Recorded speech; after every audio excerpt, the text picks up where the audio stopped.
I'm the man. నేను ఎటువంటి వ్యక్తినంటే అన్నిటికంటే బాగా బలంగా నమ్మేది ఏదైనా ఉందంటే అది అర్పణమే. నేను నమ్మేది ప్రార్థన పనిచేసేది, అది కూడా నమ్ముతా నేను. విశ్వాసం పనిచేసేది, అది కూడా నమ్ముతా నేను. దాని గురించి బోధిస్తున్న వాడినే. But above all one thing నేను ఒక స్ట్రాంగ్గా నమ్మేది ఏంటంటే ఆఫరింగ్ గురించి నమ్ముతాను నేను. ఆఫరింగ్ గురించి నేను బాగా నమ్ముతాను నేను. అందుకే చూడండి, పోయిన వారము అబ్రహాము ఇచ్చిన ఒక్క అర్పణమును దేవుడు అబ్రహాము తర్వాత తరాల్ని కూడా దీవించడానికి దేవుడు దాన్ని వాడుకున్నాడు. నిజమా కాదా? ఇప్పుడు న్యాయాధిపతుల గ్రంథంలో మీరు చూసినట్లయితే యెహోవానైనను ఆయన కార్యములనైనను ఎరుగని ఒక తరము పుట్టిందని చెప్పేసి దేవుడే చెప్తాడు. న్యాయాధిపతుల గ్రంథం ఒకసారి తెరవమ్మా. న్యాయాధిపతుల గ్రంథము 2వ అధ్యాయం 10వ వచనము. ఆ తరము వారందరూ తమ పితరుల యొద్దకు చేర్చబడిరి. వారి తరువాత యెహోవానైనను ఆయన ఇశ్రాయేలీయుల కొరకు చేసిన కార్యములనైనను ఎరుగని తరం ఒకటి పుట్టగా, దేవుడే మాట్లాడుతున్నాడు. ఆ తర్వాత యెహోవాని కానీ ఆయన కార్యములు కానీ ఎరుగని ఒక తరము పుట్టింది అంటున్నాడు. అయినప్పటికీ వాళ్ళని కూడా దేవుడు దీవించేశాడు. కారణం ఏంటో తెలుసా? అబ్రహాము అర్పణమును బట్టి. I'm talking about a God who is dealing with the generations. నేను మాట్లాడుతున్న దేవుడు ఎటువంటి దేవుడు అంటే తరాలతో వ్యవహరించే దేవుడు, కానీ వ్యక్తితో వ్యవహరించే దేవుడు కాదు. ఏదో నీ దగ్గర అర్పణం తీసుకుని నిన్ను మాత్రమే దీవించే దేవుడు కాదు.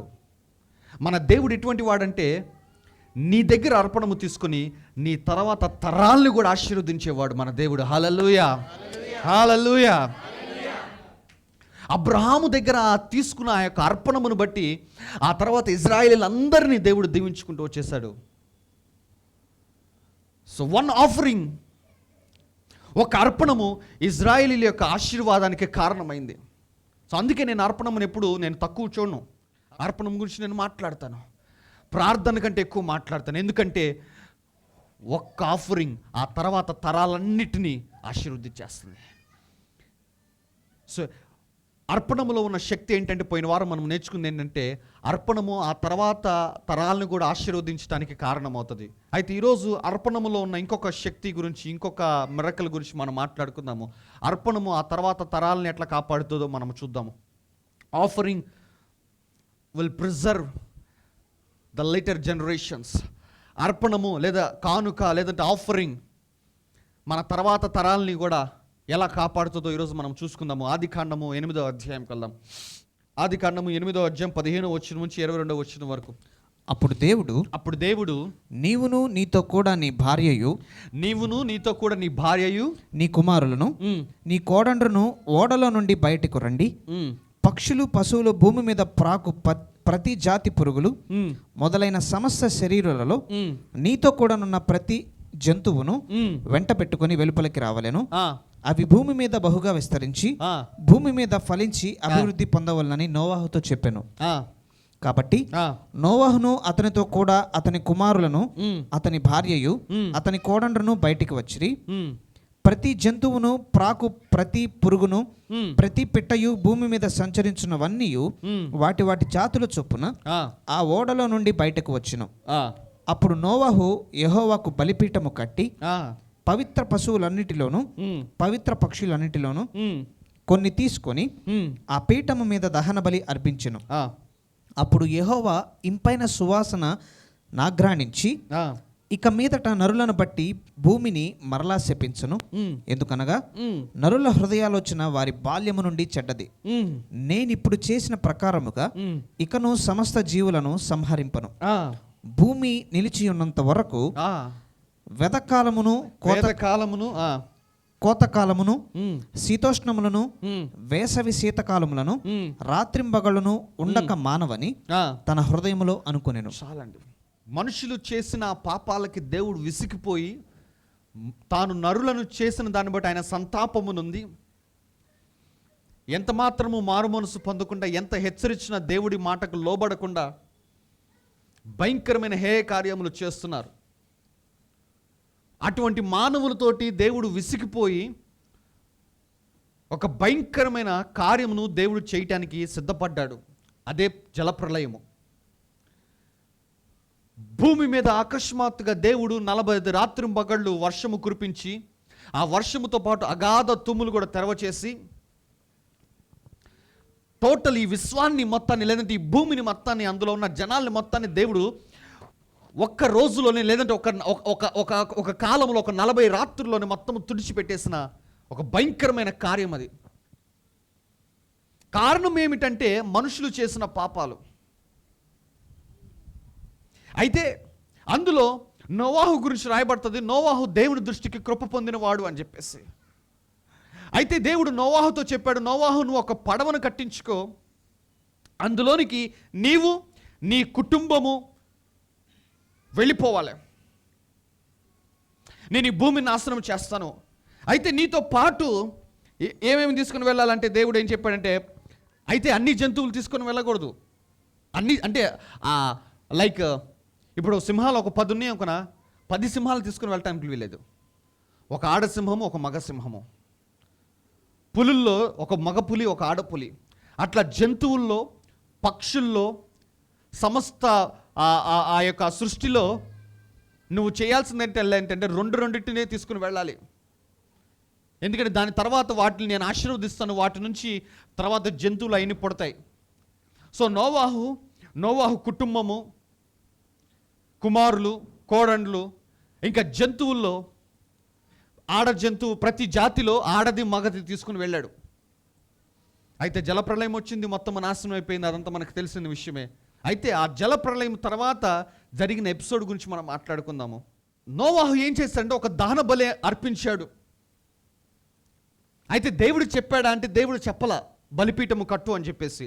దేవుడు ఏమన్నా అంటే మీరు ఓడలోంచి బయటికి వచ్చి నేను మిమ్మల్ని ఆశీర్వదిస్తాను, ఇక నీ నుంచి సంతానము, ఆ జంతువుల నుంచి సంతానమును కలుగు చేస్తాను, కాబట్టి మీరు భూమిని నిండించండి అని చెప్పేసి ఆ ఒక ఆజ్ఞనిచ్చి దేవుడు జలప్రలయం స్టార్ట్ చేశాడు. ఆ ముందు వచనాలు కనుక మీరు చదివితే, బలిపీఠము కట్టు, నాకు ఒక దహన బలిని అర్పించని చెప్పి దేవుడు చెప్పలేదు. బట్ ఆల్ ఆఫ్ ఎ సడన్గా నోవాహు బయటికి వచ్చాడు. ఒక్కసారి ఊహించుకోండి అమ్మా, 40 రోజులు ఒక వ్యక్తి జంతువుల మధ్య ఉన్నాడంటే అసలు ఎట్లుంటుంది పరిస్థితి? పైపెచ్చి అక్కడ పరిస్థితి ఎట్లుందంటే జలప్రలయం భూమిని మొత్తం నింపేస్తే ఆ పడవ ఎంత అల్లకొల్లాలం అయిపోయి ఉంటుంది. అటువంటి ఒక ఫేజ్లోంచి బయటికి వచ్చారు. బయటికి వస్తే వీళ్ళకి ఏముంది? బయట నోవాహు కట్టుకుని ఇల్లు కూలిపోయింది, నోవాహు సంపాదించిన ఆస్తులు పోయినాయి, భూమి మీదే సరే తలదాచుకోవడానికి ఎక్కడ ఇల్లు ఉందంటే ఏ ఇల్లు లేదు. నేను నమ్ముతాను నోవాహు అతని కుటుంబీకులు బయటికి రాగానే నోవాహు ఏమో కానీ ఆయన బిడ్డలు మాత్రం చాలా బాధలో ఉంటారు. ఎందుకంటే ఉండటానికి నేడేది, ఎవ్రీథింగ్ వాస్ కొలాప్స్డ్, ప్రతిదీ నాశనం అయిపోయింది. ఇప్పుడు ఎక్కడ ఉండాలా? వీళ్ళందరూ ఇవి ఆలోచిస్తూ ఉంటుంటారు అనుకుంటాను నేనైతే, ఎందుకు దేవుడు ఇట్లా చేశాడు అని. అయ్యో ఇప్పుడు ఎక్కడ ఉండాలి, ఏం చేయాలా, ఇప్పుడు ఏం తినాలి? ఎందుకంటే తినడానికి ఫుడ్ మార్కెట్ లేదు, మనకు రాక రిలయన్స్ బెస్ట్ ప్రైజ్ లేవు, మనకులాగా సండే మార్కెట్ లేదు. There was nothing. ఉండల్లా ఏంటంటే ఈ భూమి మీద వీళ్ళే. అటువంటి టైంలో నేను అనుకుంటా నా కుటుంబం అంతా దేవుడు చేసిన ఆ కార్యమును బట్టి, చాలామంది దేవుడు మంచి కార్యాలు చేస్తారు అనుకుంటారు, కొన్ని ఇట్లాంటి కార్యాలు కూడా ఉంటాయమ్మా. దేవుడు చేసే కార్యాల్లో ఉన్నాయి బీకేస్తూ ఉంటాడు దేవుడు, ఎందుకు అర్థం కాదు. ఏముందని నేనే కనుక నోవాహు కుమారుల్లో ఒక కుమారునైతే భయంకరంగా బాధపడేవాడిని నేనైతే. ఎందుకంటే 40 రోజులు దాంట్లో ఉండి ఆ వాసనకి ఆ జంతువులు ఆడే అన్నీ కానిస్తూ ఉంటే వాటి మధ్యలో ఉంటూ, వాటికి స్నానాలు లేవు, సరే ఇళ్ళు చేయలేదు.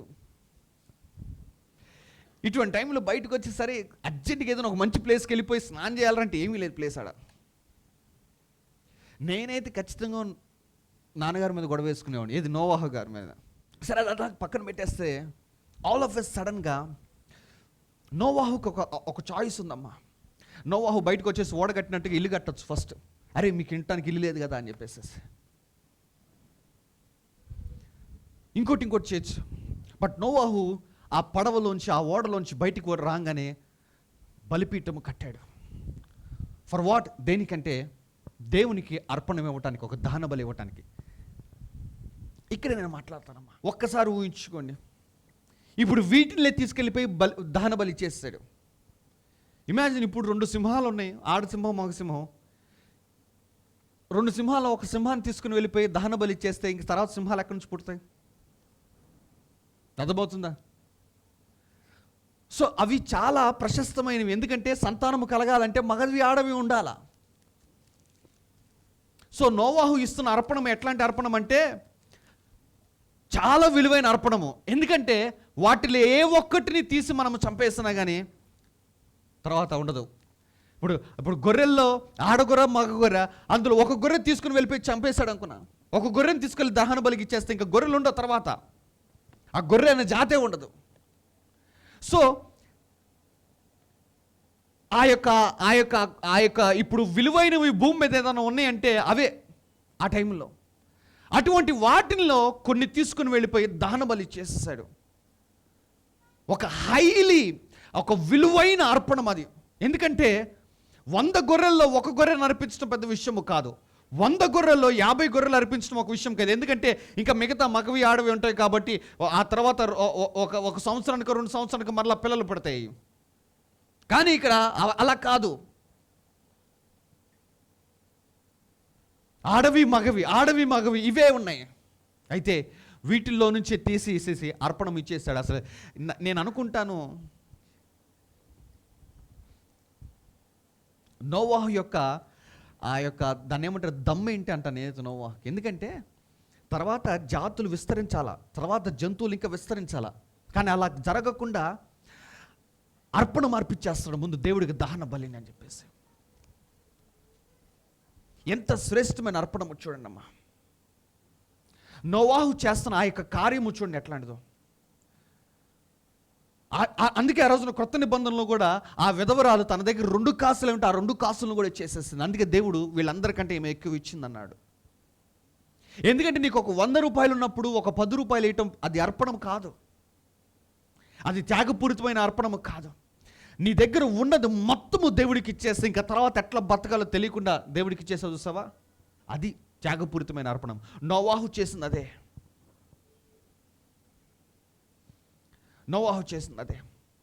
అయితే ఆ అర్పణమును దేవుడు అంగీకరించంట. ఆ వచనాలు చదవమ్మా, అంత బాగుంటాయి ఆ వచనాలు. 8వ అధ్యాయం చదవమ్మా, 21వ వచనం. ఎస్. అప్పుడు యెహోవా ఇంపైన సువాసనను ఆఘ్రానించి ఇక మీదట నరులను బట్టి భూమిని మరలా శపించను.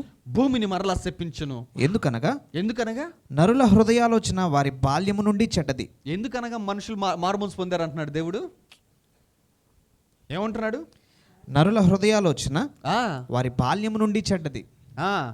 నేనిప్పుడు చేసిన ప్రకారముగా ఇకను సమస్త జీవులను సంహరింపను. చూడండి, అసలు ఇదివరకు అసలు జలప్రలయం ఎందుకు వచ్చింది? దేవుడు ఎందుకు నాశనం చేశాడు? పాపం బట్టే కదా. అదే పాపం మరలా చేస్తారని దేవుడే అంటున్నాడు మరలా. అర్థమవుతుందా? ఇప్పుడు మారు మనసు పొందారు అనటంలో దేవుడు ఇప్పుడు కూడా ఏమంటున్నాడు దేవుడు, వాళ్ళ ఆలోచన పూర్తిగా చెడ్డది, అసలు బాల్యం నుంచే చెడిపోయిన వాళ్ళు అంటున్నాడు అని మరలా జలప్రలయం ఇస్తానంటున్నాడా? నో అంటున్నాడు. వై? నోవా యొక్క అర్పణమా. నేను అనుకుంటాను ఇదే నోవా గనక జలప్రలయం మునుపు ఈ దహన బలి ఇచ్చుంటే జలప్రలయం వచ్చేది కాదనుకుంటాను నేనైతే. అర్థమవుతుందా? ఇదే నోవా గనక జలప్రలయం ముందు దేవుడు ఎప్పుడైతే నేను భూమిని నాశనం చేయబోతున్నానని చెప్పాడో వెంటనే అప్పుడే దహన బలి ఇచ్చుంటే, ఒక శ్రేష్టమైనది ఇప్పుడు ఇచ్చినట్లుగా ఒక శ్రేష్టమైనది ఒక విలువైన అర్పణం ఇచ్చుంటే నేను అనుకుంటాను ఆ యొక్క జలప్రలయం వచ్చేది కాదు. కానీ అప్పుడు ఇవ్వలేదు, జలప్రలయం తర్వాత ఇచ్చాడు. నేను ఎందుకు ఇచ్చాడు తెలుసా? ఆ తర్వాత మరి వాళ్ళని చంపేశాడు, పాపం చేశాడు, పొరపాటు నేను కానీ మా వాళ్ళు కానీ ఏదైనా చేశారు అనుకున్నా సేమ్ సీన్ రిపీట్ అయిద్దేమో. ఈసారి ఎందుకు అర్పణం అర్పించాడంటే ఇదికే. కాబట్టి దేవుడు అర్పణం అంగీకరించి దేవుడు చెప్తున్న ఆ యొక్క ఇంపైన వాసన ఆగ్రహించి అంటున్నాడు, నేను మరలా భూమిని శపించను. చదవయా. ఎందుకనగా ఆ, నరుల హృదయాలోచన వారి బాల్యము నుండి చెడ్డది, వారి బాల్యము నుండి చెడ్డది. నేనిప్పుడు చేసిన ప్రకారముగా నేను ఎప్పుడు చేసిన ప్రకారముగా ఇకను సమస్త జీవులను సంహరింపను. ఇకను సమస్త జీవులను సంహరింపను. భూమి నిలిచి ఉన్నంత వరకు, భూమి నిలిచి ఉన్నంత వరకు, వెదకాలమును కోతకాలమును, వేదకాలము కోతకాలము, శీతోష్ణములను వేసవి శీతకాలములను, రాత్రింబగళ్ళను ఉండక మానవని తన హృదయములో అనుకొనెను. తన హృదయంలో అనుకున్నాడంట దేవుడు. ఆ రోజు దేవుడు అలా అనుకోవటానికి కారణము నోవా యొక్క అర్పణము. నేను అందుకేనమ్మా, ఈ రోజు కూడా దేవునికి వ్యతిరేకమైన వాళ్ళు చాలామంది ఉన్నారు. బట్ స్టిల్ దేవుడు వాళ్ళని ఎందుకు కాపాడుతున్నాడో తెలుసా? నోవా యొక్క అర్పణము. ఆ రోజున దేవుడు హెబ్రీలకు రాయబడిన పత్రిక 11వ అధ్యాయంలో రాయబడుతుంది, హేబేలు యొక్క రక్తము మూలుగుతుంది, హేబేలు అర్పణము మూలుగుతుంది అన్నట్టుగా నేను నమ్ముతాను. నోవా యొక్క అర్పణము ఇప్పటికి మూలుగుతూనే ఉంది, భూమి నాశనం కాకుండా. ఎందుకంటే దేవుడు అన్నాడు, అంత్య దినములు నోవాహ దినములు లాగా ఉంటాయి అన్నాడు. మనం అంత్య దినాల్లోనే ఉన్నాం. అంటే నోవాహు దినాల్లో ఎట్లాంటి పాపకార్యాలు జరుగుతున్నాయో అంతకన్నా ఎక్కువ జరుగుతున్నాయి అంట. నేనైతే ఇప్పుడు ఇంత పాపము జరుగుతున్నా, ఇంత దేవుని మీద వ్యతిరేకమైన వారు లేస్తున్నా, ఇంత తిరుగుబాటు దేవుడి మీద కానీ దేవుని బిడ్డల మీద కానీ సంఘం మీద జరుగుతున్నా కానీ, బట్ స్టిల్ దేవుడు తన ఉగ్రతను ఎందుకు మనం అడుగుతాం కదా, ఎందే దేవుడు మౌనంగా ఉన్నాడు? కారణం ఏంటో తెలుసా? ఏం కాపాడుతుందో తెలుసా? నోవా యొక్క అర్పణము. ఎందుకంటే దేవుడు అప్పుడు అనుకున్నాడు, ఇకను నేను భూమిని కానీ సమస్త జీవులను కానీ నేను ఈ రీతిగా నేను నాశనము చేయను అని దేవుడు తనలో తాను అనుకొని, ఆ తర్వాత అధ్యాయంలో ఉంటుంది, నేను సమయం అయిపోయింది కాబట్టి చూపించడం లేదు, ఆకాశంలో ఒక ఇంద్రధనుస్సు దాన్ని గుర్తుగా పెట్టుకుంటాడు దేవుడు. దాన్ని గుర్తుగా పెట్టుకుంటాడు దేవుడు. సో అందుకే ఆ తర్వాత ఇశ్రాయేలు ఎంత చెడిపోయిన వాళ్ళు అయిపోయినా కానీ, ఇశ్రాయేలు దేవునికి వ్యతిరేకంగా బయలుదేవతలు అనుసరించినా సరే, ఇశ్రాయేలు దేవుని విడిచేసేసి దేవుని యొక్క ప్రవక్తలను చంపేసేసి నానా హేయమైన కార్యాలు చేసినా కానీ ఇశ్రాయేలు మీద దేవుడు ఉగ్రతను చూపించకుండా ఎందుకున్నాడంటే కారణము నోవా యొక్క అర్పణము. అర్పణములో ఉన్న శక్తి అటువంటిదమ్మా. నోవా తన కోసము అర్పణం అర్పించుకున్నాడు, కానీ దేవుడు ఆ తర్వాత వస్తున్న తరాలన్నిటి పక్షముగా దేవుడు దాన్ని అంగీకరించేశాడు. నేను ఈ రాత్రికాల సమయంలో చెప్తున్నానమ్మా, మనము మాట్లాడుకునే దేవుడు నీతో వ్యవహరించే దేవుడు కాదు, నీ తర్వాత తరాలతో వ్యవహరించే దేవుడు మన దేవుడు. ఆమేన్. నువ్వు అర్పణం ఇస్తున్నావు, నువ్వు దశమ భాగాలు ఇస్తున్నావు, నువ్వు అనుకుంటున్నావేమో ఎందుకు నా జీవితంలో కార్యములు జరగటం లేదని చెప్పేసి నేను చెప్తున్నానమ్మా, అవి నీ తర్వాత తరాలకు దేవుడు వాడుకుంటున్నాడు. ఎస్, అర్పణములో ఉన్న శక్తి మామూలు శక్తి కాదమ్మా. ఏమో నీ తర్వాత నీ కొడుకులకో నీకు మనవాళ్ళకో ఒక పెద్ద ఉపద్రవము, ఒక పెద్ద గండము అపవాది ఏర్పరిస్తే దాన్ని కొట్టివేయటానికి నీ అర్పణములు వాడుకుంటున్నాడంట. నేనైతే ఎన్ ఆఫరింగ్ కెన్ ప్రిజర్వ్ జనరేషన్స్. అర్పణము తర్వాత తరాల్ని కూడా కాపాడగలదు. పోయిన వారం మనం ఏం మాట్లాడుకున్నామంటే అర్పణము తర్వాత తరాల్ని ఆశీర్వదించింది. ఈ రోజున నేను మాట్లాడుతున్న మాట ఏంటంటే అర్పణము తర్వాత తరాల్ని కూడా కాపాడుతుంది. హల్లెలూయా. నోవా ఇచ్చిన అర్పణమును దేవుడు ఈ రోజుకి కూడా ఆ ఇంద్రధనుస్సు కనపడుతుందంటే ఏంటో తెలుసా? నోవా దేవుడు జ్ఞాపకం చేసుకుంటున్నాడు. ఈరోజు మొత్తం పరిశుద్ధంగా అయిపోయింది అనుకో మాకండి, మనందరికి తెలుసు పాపము భయంకరంగా విజృంభిస్తుందని చెప్పేసి. బట్ స్టిల్ దేవుడు అలా మౌనముగా ఉండటానికి, దేవుడు అలా శాంతిగా ఉండటానికి, దేవుడు తన ఉగ్రతను చూపించుకుని ఉండటానికి కారణం ఏంటంటే నోవా యొక్క అర్పణమే. అయితే ఇంకొద్దిగా లోతుగా చూసుకుందాం మనము. రాజుల 2వ గ్రంథముకు వెళ్దాం మనం. రాజుల 2వ గ్రంథము 3వ అధ్యాయము 4వ వచనము. మోయాబు రాజైన మేష అనేకమైన మందలు గలవాడై 1,00,000 గొర్రె పిల్లలను బొచ్చుగల 1,00,000 గొర్రె పొట్టేళ్లను ఇజ్రాయేలు రాజునకు పన్నుగా ఇచ్చుచుండువాడు. అయితే ఆహాబు మరణమైన తరువాత మోయాబు రాజు ఇజ్రాయేలు రాజు మీద తిరుగుబాటు చేయగా యెహోరాము షోమ్రోనులో నుండి బయలుదేరి ఇజ్రాయేలు వారిని అందరినీ సమకూర్చెను. యూదా రాజైన యెహోషాపాతునకు వర్తమానము పంపి, చూడండి 5వ వచనం చూడండి. ఆహాబు మరణమైన తర్వాత మోయాబు రాజు ఇజ్రాయేలీల మీద తిరుగుబాటు చేశాడు. యెహోరాము షోమ్రోనులో నుండి బయలుదేరి ఇజ్రాయేల్ వారిని అందరిని సమకూర్చెను.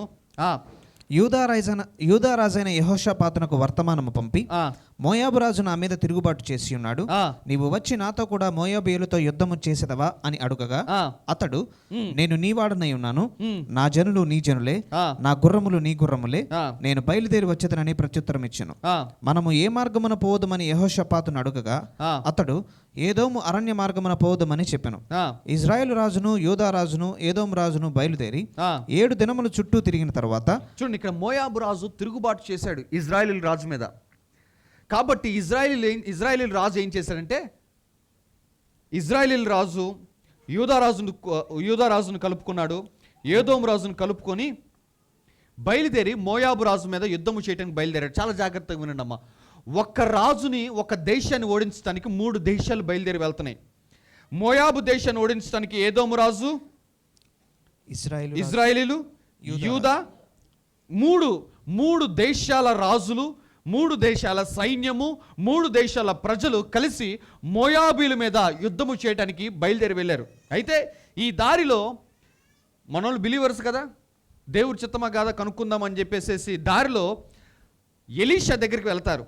చూడండి అమ్మ ఒక్కసారి 11వ వచనము. యెహోషాపాతు, ఆ, అతని ద్వారా మనము యెహోవా యొద్ద ఉచ్చారణ చేయుటకు యెహోవా ప్రవక్తలలో ఒకడైనను ఇచ్చటలేడా ఆ. అని అడిగెను.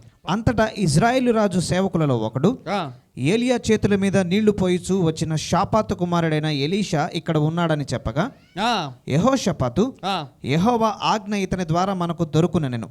ఆ. ఇజ్రాయేలు రాజును యెహోషాపాతును ఏదోము రాజును అతని యొద్దకు పోగా చూడండి, ఆ ఇజ్రాయెల్ రాజుల్లో ఉన్న ఒక సేవకుడు చెప్పాడు, ఇక్కడ ఎలీషా అని ఒక ప్రవక్త ఉన్నాడండి, అతని ద్వారా మీరు తెలుసుకోగలరు అని చెప్పేసి అంటే, ఇజ్రాయేల్ రాజు, యూదా రాజు, ఏదోము రాజు, 3 రాజులు ఎలీషా దగ్గరికి వెళ్ళారు. అసలు ఇది దేవుడు చిత్తమా కాదా అని చెప్పేసి. మనం ఇదంతా పక్కన పెడితే ఒకసారి ఆలోచించండి, ఒక్క దేశాన్ని ఓడించడానికి 3 దేశాలకు పెద్ద పని చాలా ఈజీ. సరే, ఎందుకన్నా మంచిది దేవుడి దగ్గర ఎంక్వైరీ చేద్దాము అని చెప్పేసి ఎలీషా దగ్గరికి వెళ్తారు. అసలు మేము యుద్ధం చేయటం దేవుని చిత్తమా కాదా అని చెప్పేసి ఎలీషా దగ్గరికి వెళ్ళినప్పుడు ఎలీషా చెప్తున్న మాట చూడండి. 17వ వచనం చదవమ్మా. 17వ వచనము. యెహోవా సెలవిచ్చినదేమనగా, యెహోవా సెలవిచ్చినదేమనగా, గాలియే గాని వర్షమే గాని ఆ, రాకపోయినను ఆ, మీరును మీ మందలను మీ పశువులను త్రాగుటకు ఈ లోయ నీళ్లతో నిండును. ఆ, ఇది యెహోవా దృష్టికి అల్పమే. ఆ. ఆయన మోయాబీయులను మీ చేతికి అప్పగించును. చూడ ఏమంటున్నాడు, ఆయన మోయాబీలను మీ చేతికి అప్పగించును. 3 దేశాల రాజులు, 3 దేశాల సైన్యము, 3 దేశాల ప్రజలు, పైపెచ్చు దేవుడి యొక్క మాట ఏంటంటే నిశ్చయముగా మోయాబీలు మీ చేతికి అప్పగించబడతారని చెప్పేసి. ఇప్పుడు దేవుడే వాళ్ళ పక్షముకుంటే అద్భుతం జరిగిదా లేదా? జరుగుతుందా లేదా?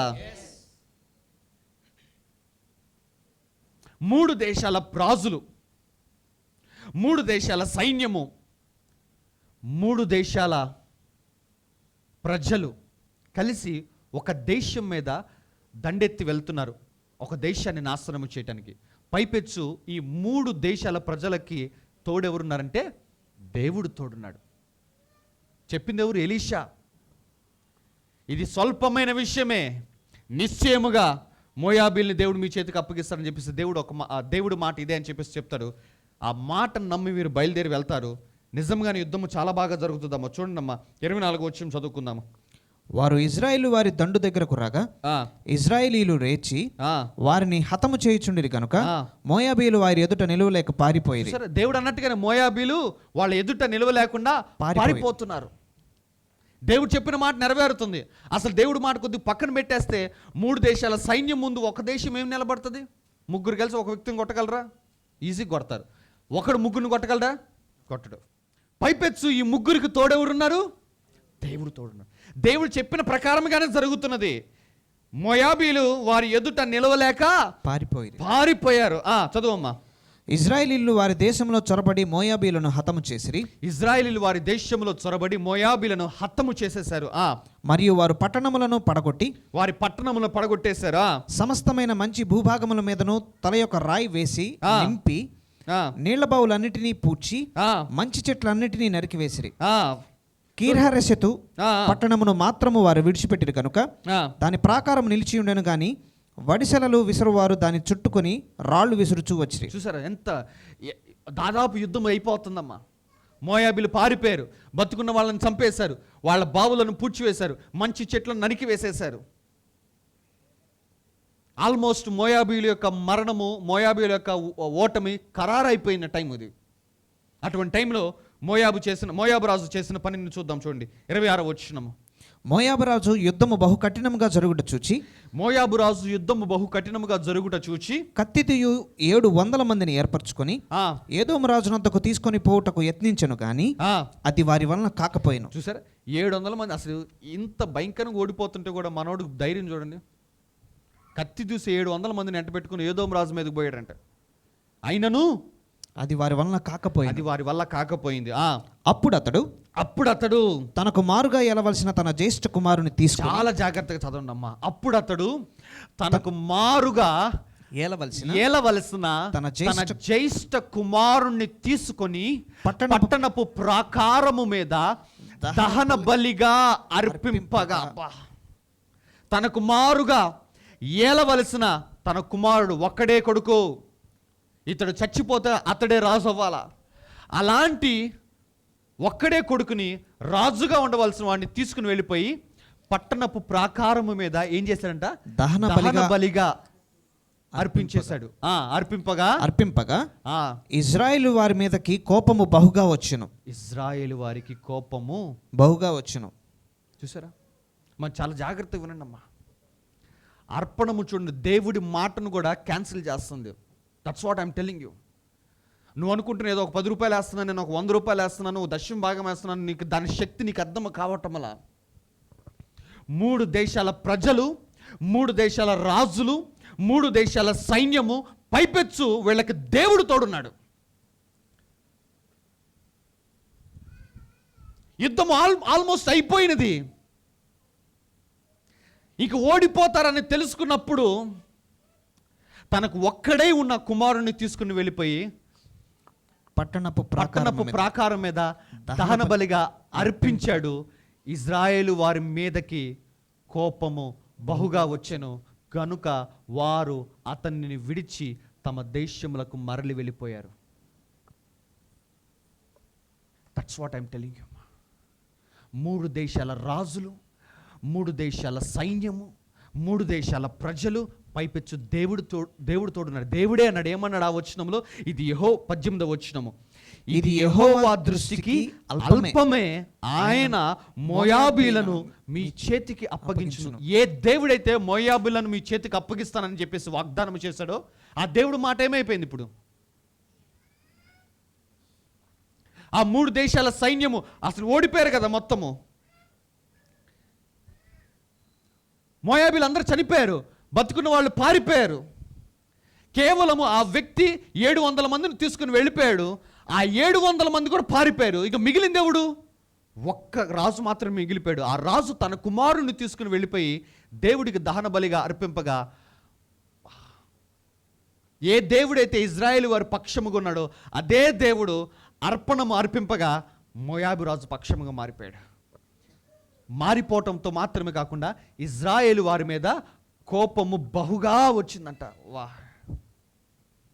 చూసావా? ఒక అర్పణము దేన్నైనా తల్లకిందులు చేయగలుగుతామ్మా. అందుకే నేను అర్పణం గురించి అంత స్ట్రాంగ్గా మాట్లాడతాను. నేను మోయాబీలను కాపాడింది ఏంటి అంటే మోయాబు రాజు విత్తిన అర్పణము. ఇజ్రాయిల్ని కాపాడింది ఏంటి అంటే నోవాహు ఇచ్చిన అర్పణము. నీ తర్వాత నీ తరాల్ని కాపాడేది ఏంటంటే నువ్వు ఇచ్చే అర్పణమే. Don't underestimate your offering. నీ అర్పణము నువ్వు తక్కువ అంచనా వేసుకోబాక. ఇజ్రాయిల్ వారిలో తర్వాత పుట్టిన తరము చూడండి, యెహోవానైనను ఆయన కార్యములైనను ఎరుగని ఒక తరము పుట్టింది. అయినప్పటికీ ఆ తరాన్ని కాపాడాడు దేవుడు. కారణం ఏంటి? నోవా యొక్క అర్పణము. అసలు మోయాబీలు దేవుడికి హేయమైన వాళ్ళు తెలుసా? మోయాబీలు నా కాళ్ళు కడుక్కునే పళ్ళెమన్నాడు దేవుడు. అటువంటి మోయాబీల పక్షముగా దేవుడు ఉండి ఇజ్రాయిల్ మీద కోపము దేవుడు కల్పించుకున్నాడంటే లుక్ ఎట్ ఆఫరింగ్ యొక్క ప్రాధాన్యత దేవుడి దృష్టిలో అర్థం చేసుకోండి. ఏదో ఆదివారం పూట ఒక ర్యాండమ్గా పరిస్థితి చేసి జోబులో కనపడిన ఒక నోటు ఒక చిల్లర తీసేసుకుని ఇచ్చే మాకమ్మా. నో, నీ ఆఫరింగ్ నీ జీవితాన్ని తల్లకిందులుగా చేయగలదంట. నేను ఆమేన్. మోయాబీలు అసలు దేవునికి హేయమైన వాళ్ళు అర్పణం అర్పించగానే దేవుడు వాళ్ళ పక్షముగా మారిపోయాడు. అంటే మొత్తం ఓడిపోయారు. మిగిలింది ఒక్క రాజు ఒక్కడే మిగిలిన, రాజు ఆడి కొడుకు మిగిలిపోయాడు అంతే. 700 మంది పారిపోయారు, సైన్యము పారిపోయింది, మిగిలిన వారు చచ్చిపోయారు. మంచి చెట్లు నరికేసేసారు, బావులు పూడ్చి చేసేసారు, ప్రాకారం మొత్తము పడదోసేసారు. ఇంకేమీ లేదు అక్కడ. మిగిలిపోయింది ఏంటంటే రాణి పారిపోయి ఉంటుందేమో. రాజు కొడుకు. కానీ ఆ దేశాన్ని కాపాడుకోవటానికి, ఆ తర్వాత మోయాబీలు సంతానమును కాపాడుకోవటానికి మోయాబు రాజు చేసిన పని ఏంటి చూడండి, దహన బలి. తనకు ఒక్కడే ఉన్న కుమారుణ్ణి, తనకు మారుగా ఏలవలసిన కుమారుణ్ణి దహన బలిగా అర్పించాడు. తన తర్వాత తరాలని కాపాడుకున్నాడు. ఆ తర్వాత మోయాబీలు, ఆ మోయాబు సంతానములో నుంచే రూతు పుట్టుక కారణం ఏంటో తెలుసా? ఈ రాజు ఇచ్చిన అర్పణము. లేకపోతే ఆ రోజున ఆ 3 దేశాలు మొత్తం స్వీప్ అవుట్ చేసి పడేసేవాళ్ళు. బట్ రూతు జననానికి కారణమైంది ఒక రాజు ఇచ్చిన అర్పణము. ఆ రూతు జననములో నుంచి వచ్చాడు యేసుక్రీస్తు ప్రభువారు. దేవుడికి ఇస్తున్నప్పుడు ఏదో కోల్పోతున్నాను బాధపడమాక. నీ తర్వాత తరాలని కాపాడుకోవటానికి దేవుడు అర్పణములు వాడుతున్నాడు. హల్లెలూయా. నీ తర్వాత తరాలని, నీ ముందు తరాల వాళ్ళు అర్పణములు అర్పించలేదేమో నాకు తెలీదు, నీ ముందు తరాల వారు చేసిన భక్తి నాకు తెలీదు. బట్ నేను చెప్తున్నానమ్మా, ఈ తరములో ఉన్న మనము గనక ఇలాంటి ఒక త్యాగపూరితమైన అర్పణములు దేవుడికి ఇచ్చేవాళ్ళమైతే మన తర్వాత పుట్టే తరాలు ప్రభు రాకడ వరకు సుభిక్షముగా సురక్షితంగా బ్రతుకుతాయి. వాళ్ళు కూడా పొరపాటున ఇజ్రాయేలీలాగా యెహోవానైనా ఆయన కార్యములైనా ఎరుగని వారుగా పుట్టినా సరే నీ అర్పణమును బట్టి దేవుడు వాళ్ళని కాపాడతాడు. అబ్రహాము అర్పణము ఇజ్రాయేలీల ఆశీర్వాదానికి కారణమైంది. నోవాహు అర్పణము ఇజ్రాయేలీల వారి యొక్క క్షేమానికి కారణమైంది. మోయాబు రాజు అర్పణము ఆ తర్వాత మోయాబుల క్షేమానికి కారణమైంది. నీ అర్పణము నీ తర్వాత తరాలకి క్షేమానికి కారణమవుతుంది. నీకు ఇష్టమా? తల్లులకి తండ్రులకి చెప్తున్నా, నీ పిల్లలంటే ఇష్టమా? ఇష్టమైతే సో యువర్ బెస్ట్. నువ్వు వాళ్ళకి గృహాలు కట్టించినా కట్టించకపోయినా, వాళ్ళకి ఇల్లు ఇచ్చినా ఇవ్వకపోయినా, పొలాలు ఇచ్చినా ఇవ్వకపోయినా, అనుకుంటే వాళ్ళ మంచి కోసం మేము ఇల్లు కడుతున్నాం పాస్టర్ గారు, మంచిదే. వాళ్ళ కోసమే కదా మేము కష్టపడుతున్నాం, వాళ్ళ కోసమే ఇదంతా సంపాదిస్తున్నాం. నో నో నో నో అవేమి వాళ్ళని కాపాడవు. వాళ్ళని కాపాడేది ఏంటో తెలుసా? నీ అర్పణం, నువ్వు దేవుడికి ఇచ్చే అర్పణం. ఈ రాత్రికాల సమయంలో దేవుడిని జ్ఞాపకం చేస్తున్నాము. ఎందుకంటే మనం అంత్య దినాల్లో ఉన్నాము. అంత్య దినములు అపాయకరమైన దినాలు. మన తర్వాత